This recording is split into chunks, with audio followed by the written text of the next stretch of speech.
Welcome back, everyone, to What Matters Most. This episode is actually a continuation of our previous episode, our conversation with Yedidah. It's a part B of that episode.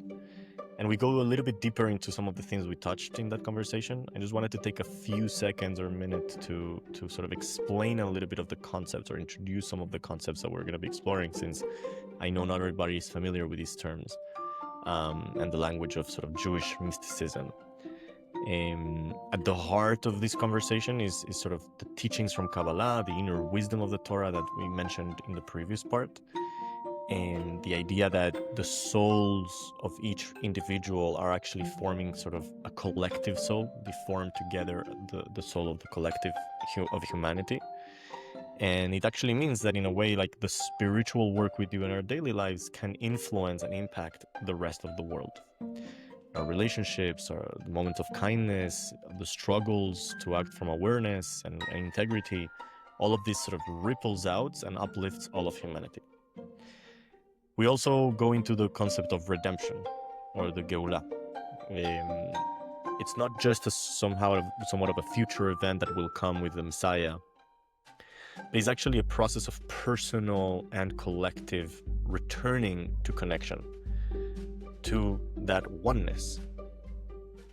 The Geulah will come, or the individual Geulah of every one of us will come the moment we will see that oneness, right? And then the divine in it. And Yedidah actually helps us in this episode to unpack a little bit why Kabbalah is so important to our generation, why this is the time to go deeper into this form of understanding and faith. We live through a time of materialism, hunger for meaning. We see this in the younger generations as well. And this is what the Yedidah brings. She's explaining to us how the Kabbalistic teachings can bring purpose, intentionality, somewhat of a soul to our everyday lives. And of course, just to say that if anything of this sounds really unfamiliar, that's okay. Don't, just throw it away. Try to stay with us in the episode and the conversation, and try to see what resonates with you a bit more. This conversation is really about what it means to live a life of depth, connection, and purpose. So let's dive. Thank you. I had asked you the question around the collective, and sort of how do we bring it to the collective, the idea that, like, we are kind of one soul inherently all together. And you started talking a little bit about the last chapter of Tapestry. So do you want to maybe retake that point? Yeah, okay. So we were actually talking, yeah, that's right. So the last chapter of Tapestry really shows us so clearly that when we do an positive action in our own circle, all right, a lot of people, when they first come to this material, they say, I want to give it out. I want to, change the world. This whole world needs to see it. Like, everybody gets very excited about it because it really is transformative material. So everybody's like, yeah. But in fact, what Rabbi Ashlag teaches us is that in our own circle, in our nearest relationships, in our walk to the supermarket, okay, in our travel on the bus, we have every opportunity to change the world, because the positive action that we do in the day-to-day of our life elevates all the souls together, because we're not individuals in that sense. We feel ourselves as individuals, but in fact, we're parts of the whole. And we're all actively in contact with each other through a type of ESP, because all the souls interact. So my changing the world actually starts with me. All right. So in my little circle, for example, if a person's upset with their spouse, with their partner, okay, it's not easy to live in contact with a totally different world in some sense. Okay. The best thing I can do to help the world is to make peace with my partner, the people who are closest to me. That's the most effective way to actually change anything. This is like at an energetic level, like at a literal level, but at an energetic level, a spiritual level. Like, can you say a little bit more? Like, it's a bit abstract, right? Like, how can my actions today in context with my wife change the world, right? So it actually does, because this is why we need to learn Kabbalah, all right? Because in our experiences are different people. Okay, we have our own personalities, our own ways of expressing ourselves, we have our own feelings, we feel ourselves as individuals. But when we learn Kabbalah, we begin to understand something beyond ourselves. It's like we're widening the innate boundary of ourselves and understand more clearly that we are part of the whole. And I actually find this to be an amazing incentive for me to act properly in my daily life. It's not easy. Like I said before, it's very much an up and down cycle. Sometimes my better self takes over. Sometimes my negative self takes over. Okay. So what's the incentive? Where do I get the incentive from to do the positive? Because the reality is that we're all born from the negative. Our negative grows first.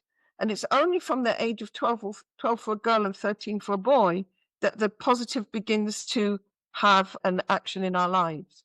So where do I get my motivation from? And one of the places I do get motivation is to, well, even if it doesn't make my life better, but it makes the life of the world better somehow, that gives me the motivation to take that extra step, to go against my own inclination. I mean, like, for example, let's say I'm on the train or on the bus. Okay, now the buses in Israel, the trains in Israel can be very crowded. Okay, and so I've got my bag and I'm on the bus.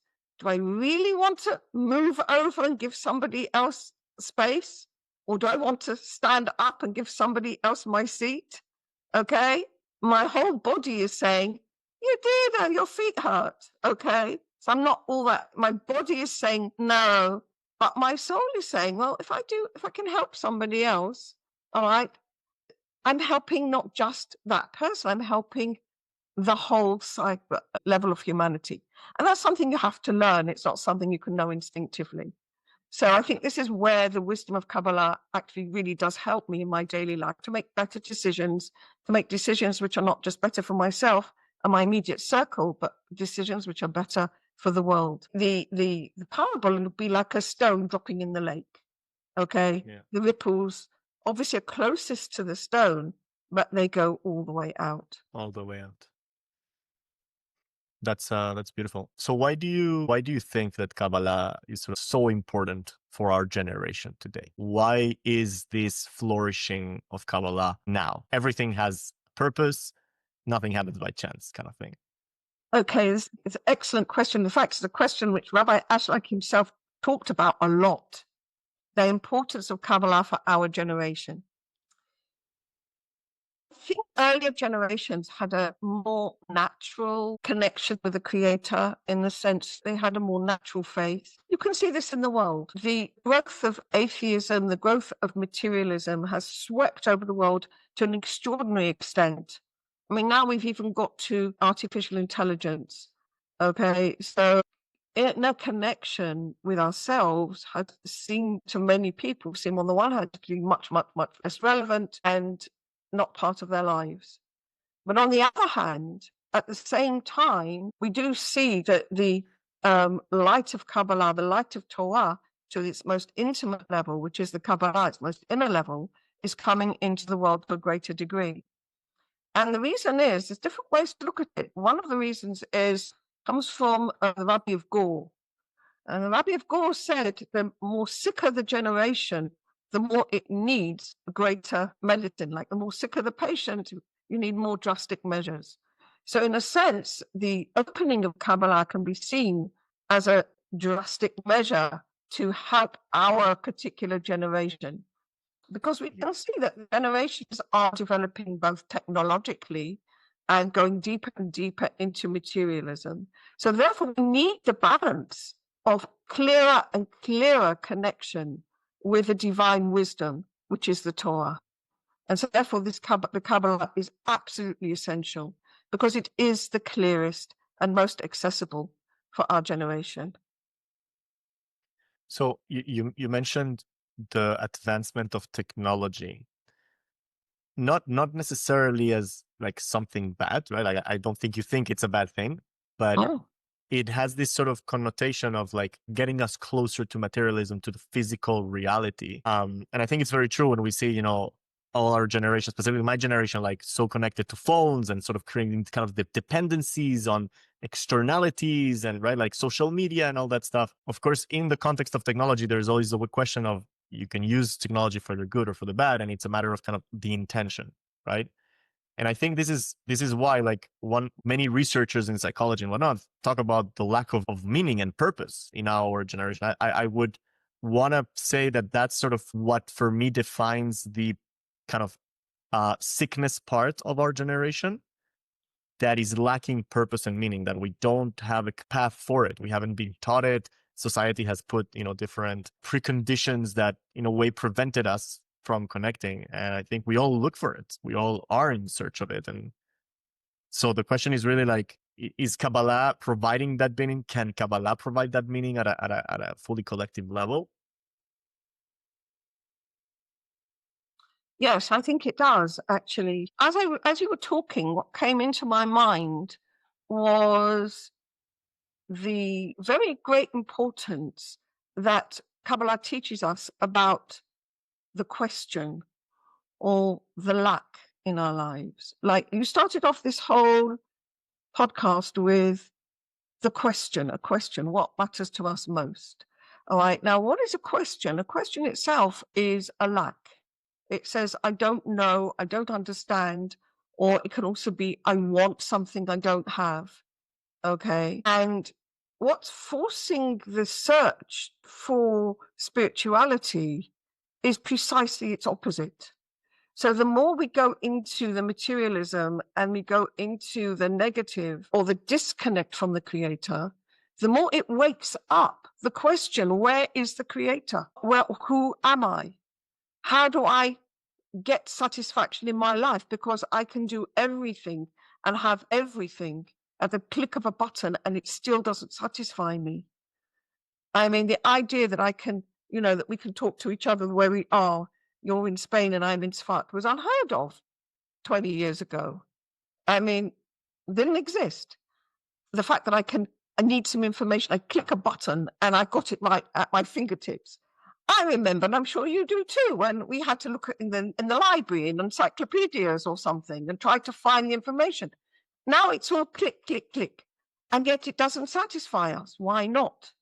And that question is, I need to discover. So it's in a sense that development into more and more technology is the question which brings us to the desire for the connection with the creator.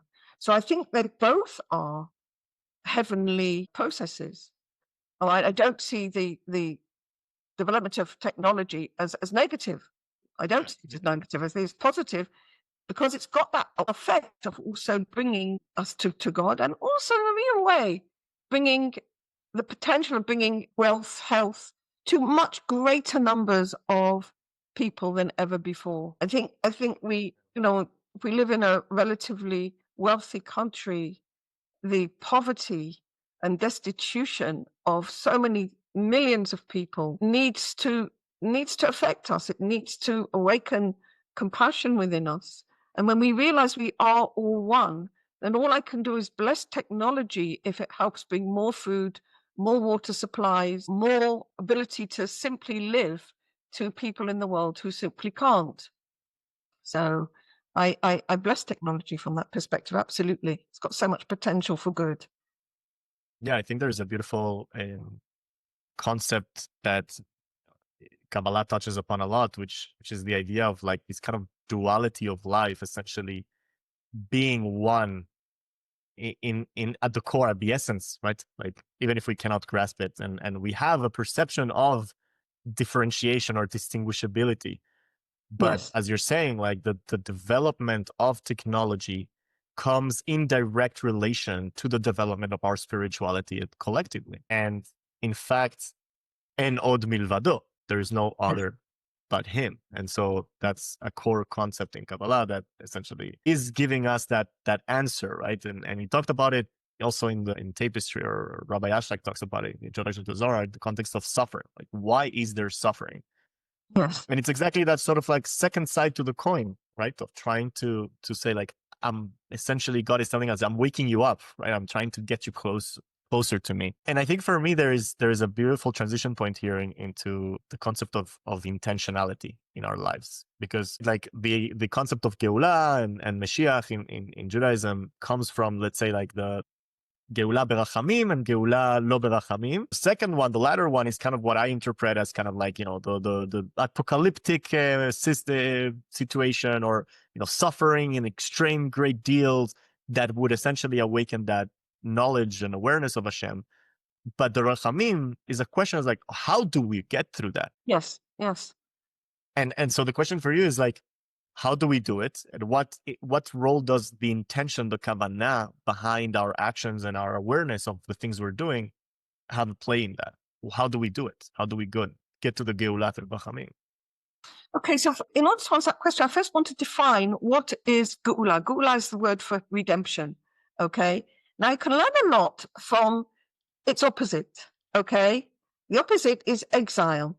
Okay, exile from the presence of God, exile from the awareness of God within us. So exile, and the Hebrew word for exile is gola. Now, if you were to actually be able to see this in print, you would see that exactly the same letters of exile exist in redemption, gola and geula. And the only difference is one letter. The one letter is the aleph. Okay? So what is exile? Exile is separation from the creator, the state that we just talked about, where a person will go so deeply into materialism, he becomes separated from himself, separated from the creator. Okay? One. From the one, yes. And what's redemption? Becoming reconnected with the creator.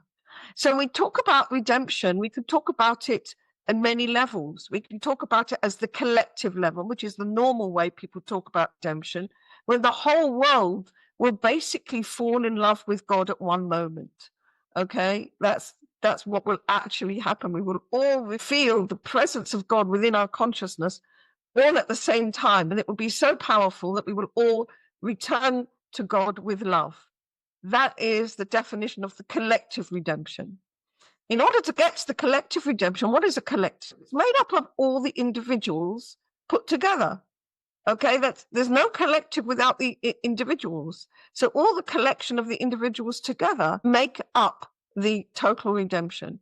So the awareness coming back to our connection to God on a daily basis, on a hourly basis, on a moment-to-moment basis, is actually our contribution to the final redemption.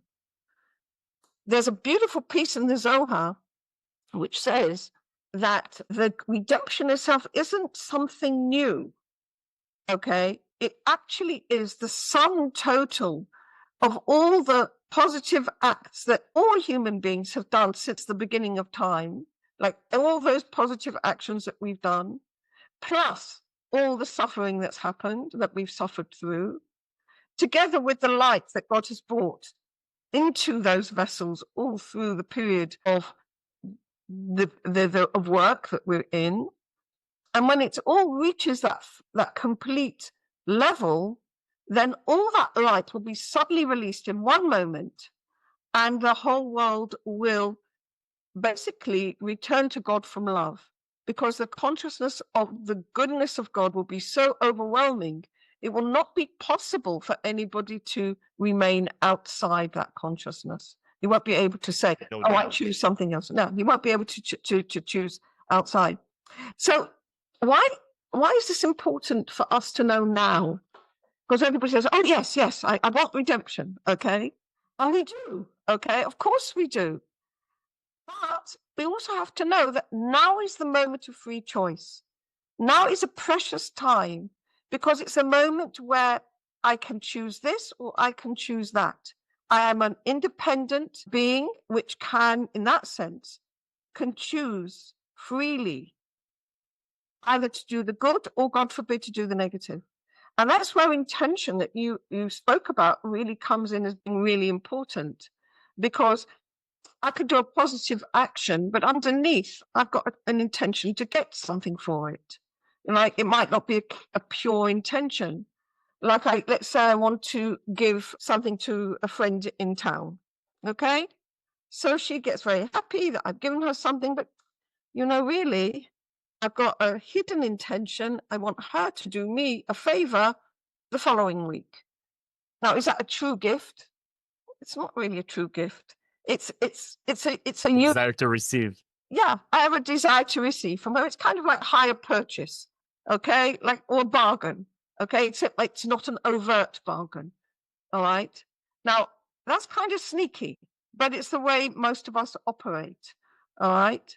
So the more clear we can be with our intentions, the more we can ask to help purify them, so that giving can be pure giving and not kind of like a sneaky type of, oh yeah, I'm going to give you, but really I wanted to get. Okay. And we mustn't, even giving for the sake of getting is not necessarily a negative thing, because we have to move. Our basic nature is our will to receive for our pleasure for ourselves alone, to live in our egoistic bubble. When I wanted to find a picture once for one of my classes of what living just in our egoism would look like, I found an amazing picture of somebody in Australia. I think it must have been taken during the corona, of a man walking inside a plastic bubble. And in a way, that's a beautiful analogy of what we do when we're in our own wills to receive ourselves alone. We're like horses with blinkers, or in a plastic bubble, which nothing else can really penetrate. But if we begin to start to give outside that bubble, we usually start with giving in order to get. It's not a very pure intention, but at least we're moving outside the bubble. And eventually, if we focus and if we pay attention to our intention, then we can get to pure giving. And that's what's called in affinity of form with the Creator. And then we're close with the Creator, and we can give to the Creator and we can receive from the Creator. And our souls become much more open to us.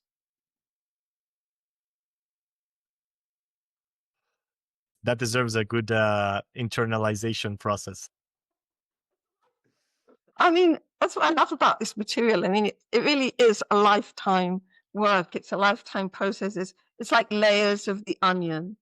And I want to tell you something, which was when my husband was alive. I used to, at the beginning, I was very taken with this material, like everybody is, and very enthusiastic. And I would get up in the middle of the night when I woke up, when the kids used to wake me up, go downstairs and just read a bit of Zohar or something before I went back to bed again. And at the beginning, I would just open the book randomly, read something, and go to bed.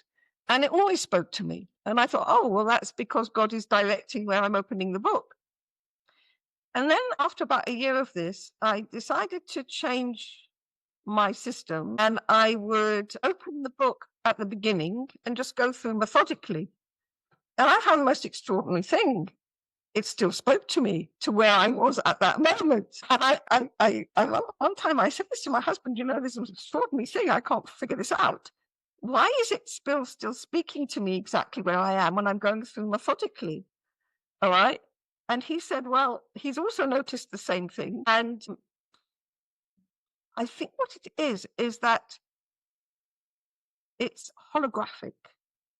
The Kabbalah looks at life and looks at reality and looks at the whole spiritual cosmos, if you like, in a holographic way, meaning that everything is represented at every level. That there's a beautiful poem by William Blake, which says, to see heaven in a grain of sand. Okay, I can't remember the whole poem, but it really speaks to that. Like, even in the grain of sand, you can see heaven, and see that it really is holographic. Wherever I am at that moment, it's going to speak to me. And so that's really, I just sort of recommend to people, just, begin, dive in, start. Yeah. This idea of the holograph is super powerful, because it's kind of like, it's true, right? Like it happens, for example, to me a lot, also with Kabbalah, but even with the Torah. Like Yes. when Yes. I'm reading the Parashat Shavua, I'm like, well, how come this happened exactly this week? That's right. Like, it's like a map of our life in like a dynamic way. It's like it's always going to be a map of, right, like a representation. It's like the mix of a map and a mirror, right? It's like you're using this thing to actually build on top of it and yourself, and it's so powerful. It really is. Yes. I think to me that's really like one of the things. I used this analogy not long ago. Is like the Torah is a map, and like what is a map? It's like a map is, you believe in the map. Once you start following the map, you walk the streets and you see the buildings as it's in the map. Right. And then you believe that the map is true because you walked it, right? Yes. Yeah, it says what reality is, right? It's mapped. Reality is mapped. That's And right. that's the Torah. That's the Torah. The more you follow it, you read it, you experience it, the more you realize its truth, its fundamental truth and value in guiding you through life, right?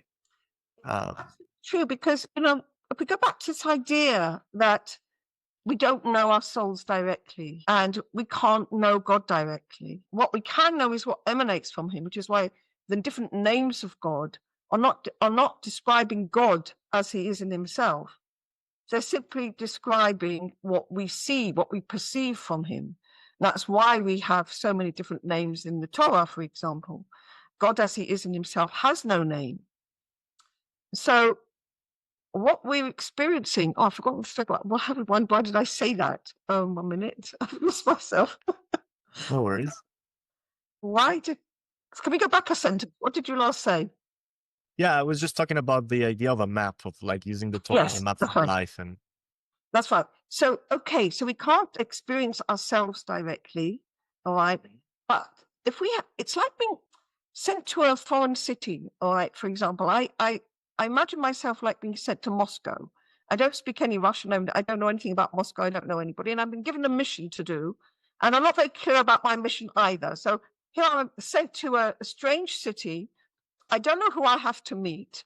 I don't know how to meet them. I don't know what my mission is. The whole thing looks like impossible. And then somebody comes and says, here's the map. Here's the map of the city. Okay. Here's your mission. All right. Here's your map and here's the mission. Now the whole thing changes. And I feel that that's an absolute analogy for the way we are in the world. Okay. We're in the world and we're like, how do we navigate this? What's our mission? What's my real purpose? And everybody here has to know that if they are in the world, then the world will not have been complete without them. So every single person has a mission.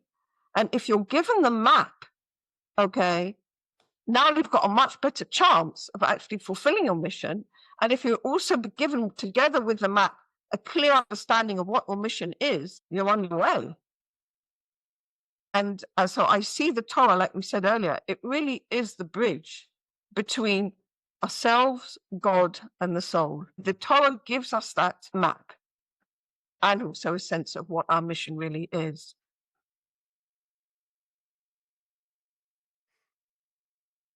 And where does Kabbalah exactly come in this map? Like, position it somewhere? Yeah. So, like, you can think about the Torah as layers of an onion, 4 layers. Okay, you've got the Pshat, which is the external Torah. Okay, the Pshat is it's called Pshat, Remez, Drosh, and Sod. The Pshat, which is the external Torah, the written down Torah, the Torah that we read on Shabbat.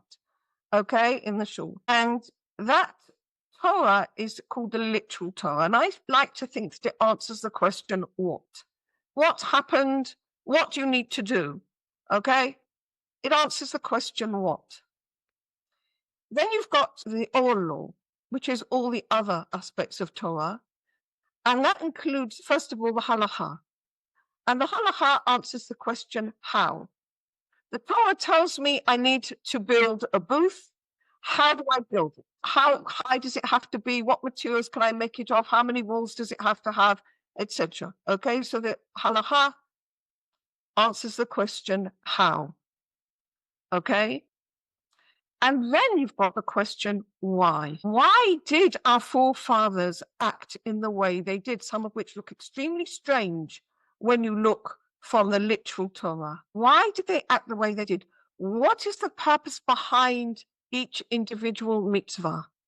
So the answer why is what we find in the Kabbalah. So you need to take the whole of the Torah as a whole. We need to know the what, we need to know the how, and we also need to know the why. And unfortunately, we find in Jewish institutions of all types, Orthodox, conservative, reform, we find they teach the what. The Orthodox also teach the how. And they're not teaching the why. And without the why do we do these things? Why did our forefathers act the way they did? Why did Abraham and Sarah have to go down to Egypt? Why did Jacob deceive his blind father? Something that none of us would condone. Okay, why did he do it? And without knowing that why, we misjudge ourselves, we misjudge our forefathers. When I first learned the inner meanings of why Jacob dressed up as if he was Esau, went into to get the blessings from Isaac, when I learned the why, I understood that what he did was he not only saved Esau, he gave the end of the tikkun, the redemption, not only to the children of Israel, but to all the world. He did a tremendous, tremendous work there. And we don't realize that because we don't know the why. When I learned that whole passage in the Kabbalah, I loved Rivka and I loved Jacob, and I hadn't before. Can you expand a little bit? I actually personally have not heard it or read the Zohar of that parasha.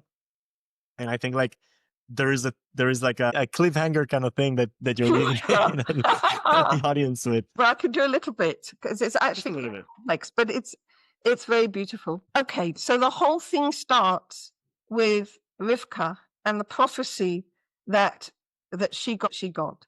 She noticed something very strange about her pregnancy. All right, she noticed that, this is what the Zohar says, that whenever she went past an area that they were doing avodah zarah, pagan idol worship, the baby in her belly started to kick violently. And when she went past an area where mitzvot were happening, the baby started acting violently. What was going on? So she was a great prophetess. She went to ask God, what's happening? And he tells her, you've got twins, all right? And they are two nations in your belly. Okay, ye'ematz, they're fighting each other, and the older one will serve the younger one. That's the prophecy that she receives. When they are born, you can see as they grow, they are totally different. Esau he's strong. He basically he's very like Isaac, his father, in some respects. Spiritually, he has the vessels, the appropriate desires with which to receive all the light that God wants to give in creation, which is the light we will receive at the end of the rectification, at the redemption. Yaakov, on the other hand, loves Torah, and he has the light of giving. He only wants to be giving. He doesn't want to be receiving. So they're totally opposite. Now, when it comes to give the blessings, what are these blessings? These are blessings for how the redemption will go. Isaac is very close to Esau because he also has these great vessels of receiving the great light of creation. And so he wants to give these vessels, this light, to Esau, who he sees as being the most appropriate. What he doesn't know is that Esau is using his vessels in a very inappropriate way just to bring great light to eventually grab it all for himself. He's not aware of that. And the Holy Shekhinah doesn't tell him that either. Why doesn't it tell it to him? And Isaac wouldn't have made a mistake. Rivka, on the other hand, is aware of what's happening, but she doesn't tell Yitzhak either. She doesn't want to speak badly about her son. It would be Lashon Hara. But when she overhears or hears that the Shekhinah tells her that Yitzhak wants to give the blessings to Esau, she realizes she has to act. Okay, so on the strength of the prophecy that she received, she goes to Yaakov and says, Yaakov, you need to get these blessings. Now, there is a basis for him to get the blessings, and that was from the issue of the birthright. Esau has already sold his birthright to Jacob. And again, you could look at that and say, what was that? That somebody comes in exhausted and don't give him lentil soup? What sort of behavior is that? But the Zohar tells us that what was Esau actually doing in the field? He was murdering Nimrod to get the garments. So he comes in from this field, all right, and he says he's exhausted. And in fact, the Zohar tells us that he's pleaded many times with Yaakov to take the birthright. He doesn't want the birthright. What is the birthright? Birthright is not camels and tents. The birthright is faith in God. He doesn't want it. And he tells Jacob, take it from me. And finally, because Jacob doesn't believe him, he says, okay, swear it to me. And he gives him the lentil soup. So Jacob actually, in his essence, is now the elder one, but he doesn't want to deceive his father. And he says so to his mother. He said, I don't want to deceive my father. And Rivka says, your sin will be on me. So what does he do? He goes in to receive the blessings, but he doesn't go in just as himself, which would be only his side, his vessels receiving the blessing, which would be only the children of Israel. He dresses up with the clothes of Esau so that the vessels of Esau will come in with him. So that although he gets the blessings, he makes sure that the vessels of Esau are not left out, and that through him all the world will be blessed. Wow, I never heard of that. I know, it changes everything. It's beautiful.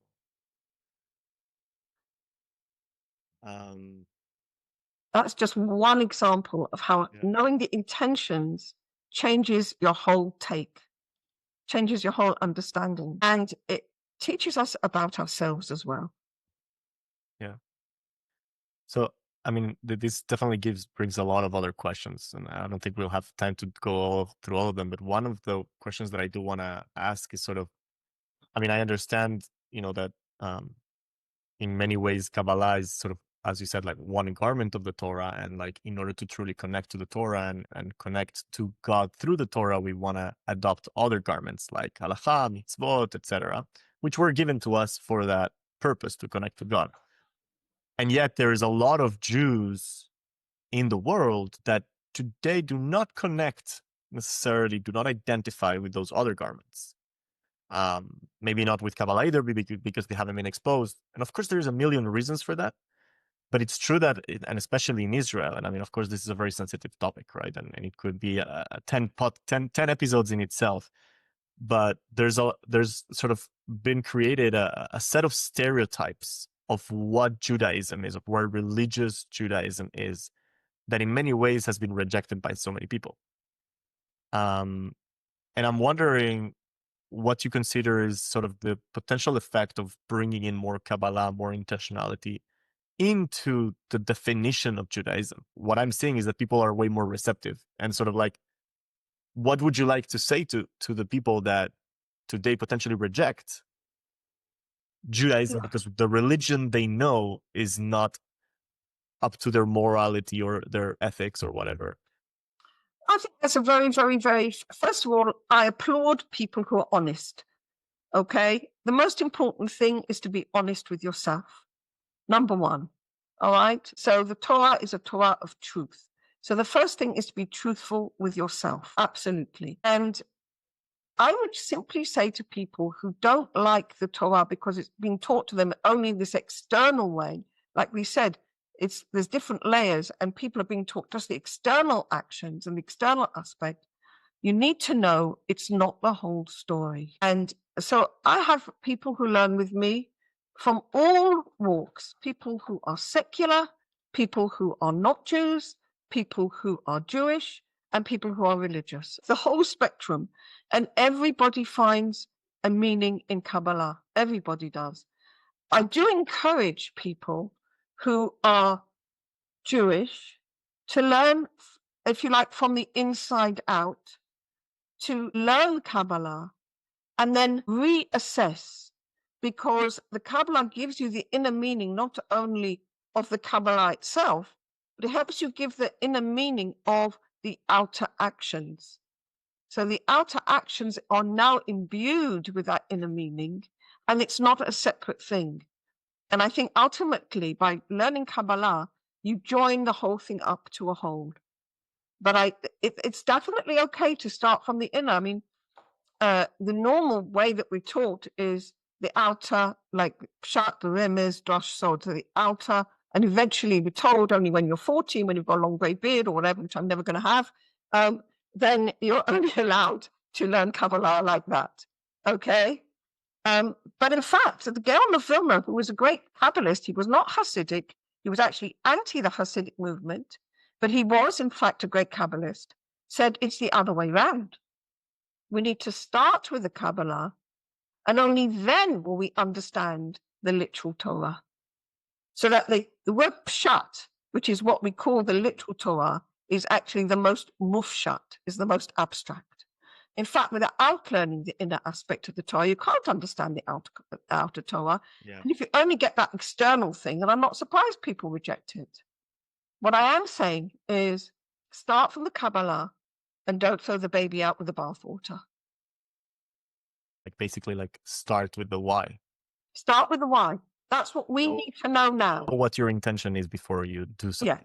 Yes, that's right. Start with the why. Start to finding out what it's really all about.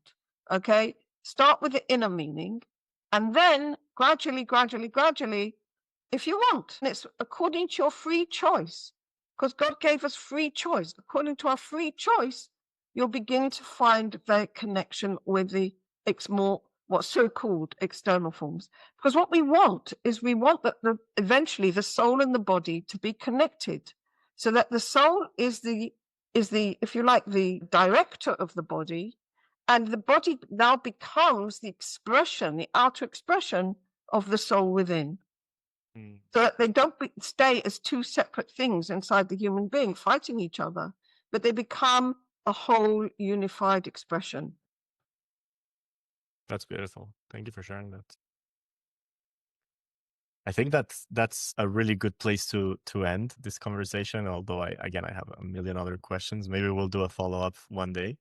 I'd like to do that. Yeah, but I do want to ask you, if you're okay with that, if you would be willing to sort of bless those that are listening to this conversation in any way that you feel inspired to.